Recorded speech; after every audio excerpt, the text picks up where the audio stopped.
नेपालको कर्णाली प्रदेश अन्तर्गत पर्ने जाजरकोट जिल्लाभित्र रहेको बारेकोट गाउँपालिका प्राकृतिक सौन्दर्यले भरिएको शान्त पहाडी क्षेत्र हो। पहाडले घेरिएको, हरियाली जङ्गलले ढाकिएको र शुद्ध हावाले भरिएको बारेकोट अझै पनि धेरैका लागि लुकेको स्वर्ग जस्तै छ। यहाँ पुग्ने जो कोहीले प्रकृतिको वास्तविक सौन्दर्य अनुभव गर्न सक्छ। विशेष गरी जाडो मौसममा बारेकोट झनै मनमोहक देखिन्छ। यहाँ हिउँ पर्दा पुरै पहाड सेताम्य हुन्छ।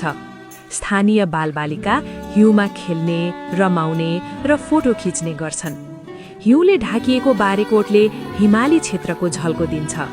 गर्मी मौसममा भने यहाँ हरियालीले ढाकिएको पहाड, खुला आकाश र शान्त वातावरणले मनै लोभ्याउँछ। सिजन अनुसार यहाँ विभिन्न थरीथरीका फलफूल पनि पाइन्छन्, जसले यहाँको जीवनलाई अझ प्राकृतिक बनाउँछ।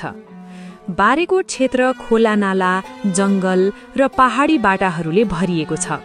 यहाँका स्थानीय बासिन्दाहरू कृषि, पशुपालन र परम्परागत जीवनशैलीमा आधारित छन्। त्यस्तै यहाँको संस्कृति पनि निकै समृद्ध छ।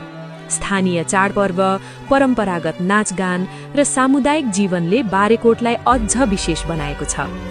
यहाँ पुग्न सजिलो छैन, उकालो ओह्रालो बाटो पार गरेर पुग्नुपर्छ। तर जब तपाईँ यहाँ पुग्नुहुन्छ, प्रकृतिको शान्त वातावरणले सबै थकान बिर्साइदिन्छ।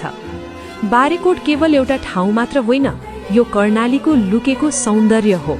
यदि तपाईँ हिउँ, पहाड र शान्त वातावरण मन पराउनुहुन्छ भने जाजरकोटको बारेकोट एकपटक अवश्य पुग्नुपर्ने स्थान हो। यो केवल यात्रा होइन, यो प्रकृति र जीवनको वास्तविक अनुभव हो।